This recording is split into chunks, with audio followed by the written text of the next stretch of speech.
سلام. سلام. چته؟ هیچی. چرا حالت بده؟ راستیتش یه پولی گذاشته بودم کنار برم مشهد زیارت آقا. یکی از دوستان پول لازم شد، قرض دادم بهش. به خاطر این ناراحتی؟ بابا آقا نه طلبیدته. تمام.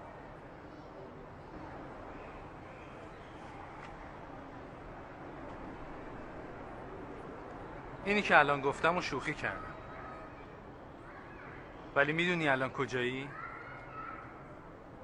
امام رضا علیه السلام میفرمایند من زار المعصومه به قم کمن زارنی. هر کس حضرت معصومه رو در قم زیارت کنه مثل کسیه که من رو زیارت کرده. پس حالا فهمیدی کجایی؟ خدا نگهدار.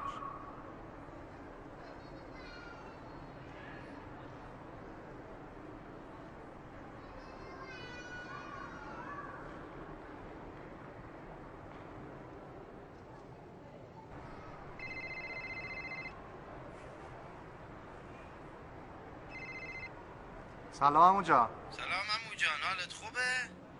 قربان شما خوبین؟ پسر خوب، این همه را میان مشهد نباید یک سر به عمود بزنی؟ مشهد؟ من مشهد نیومدم عمو جان. آخه پسر حاج عبدالله امروز ما رو تو بازار دیده. مگه حاجی برادرزادت دیدم تو حرم که زیارت میکرده. خب عمو جان نمیگی دل ما برات تنگ شده؟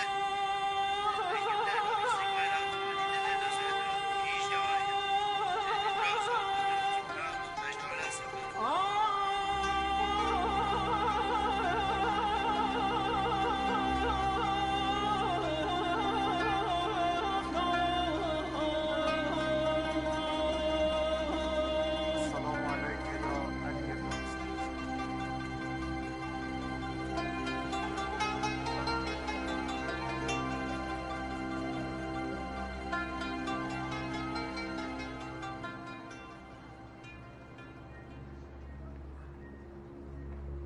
ای حرمین مرجع درماندگان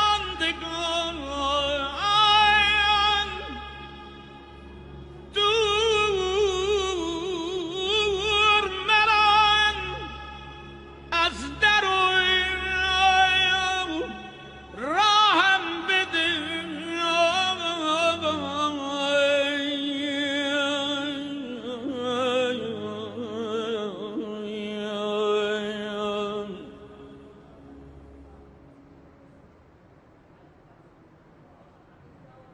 من زار المعصوم به قم کمن زارنی.